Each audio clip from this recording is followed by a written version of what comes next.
Immerse yourself in the profound insights offered by Father Chuck Belmonte as he delves into daily reflections on various gospel passages from the Bible. June 4th, Wednesday. Where can I find happiness?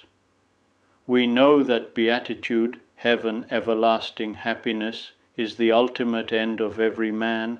We all need and want to be happy. The next question is, what are the means to it, or how do I fit into it? Specifically, I will have to ask myself how I should pursue authentic human goods and how I should behave so that I play the role that God intends for me.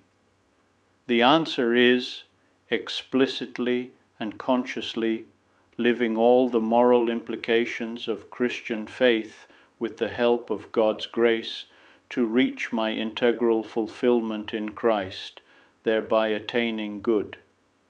Thus, man's happiness lies in fulfilling himself and attaining the end to which he is ordained. The closer he gets to his end, the more intense his resulting happiness, and the greater he rejoices in the good attained.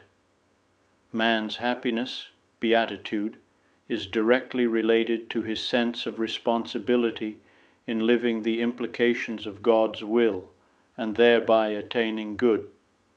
But this is not the end. The meaning of our life is not only our self-realization, but love. On the way there, we are often confronted with our dreams and aspirations, and the vulnerability and chaos with which we face them. Living as a son of God, or at least trying to, is where you harmonize your big dreams with your own limitations. Being aware of this divine filiation gives you a vocation and a sense of mission in your life that pushes you outward and upward. At the same time, what God asks of you is not to be Superman, but to be a son, and that implies frailties, failures, learning, need for help, being very aware that none of this detracts from your dignity or value, and that you can be a son because you have a father. What you need is not to live without tension, but to strive for a worthy goal. What you need is not to eliminate tension at all costs, but to feel the call of a higher goal that is waiting for you to fulfill it.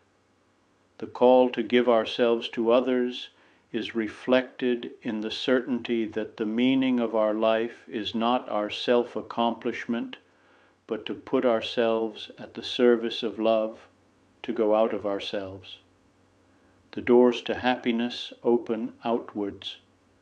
The more you give, the more you love, the more you are. This also has to do with making our talents bear fruit, instead of keeping them idle.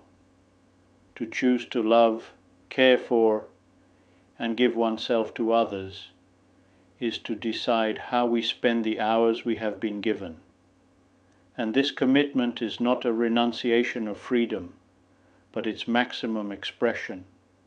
The more we commit ourselves to something great and good, the more our freedom grows. Avoiding commitment in the name of a false independence empties us. On the other hand, assuming commitment with courage makes us whole, because true freedom is not the absence of ties, but the capacity to love with all that we are, even in our fragility. And man's fulfillment is through commitment to love. I would be delighted to extend an invitation to you once again tomorrow for another insightful reflection on the gospel by Father Belmonte.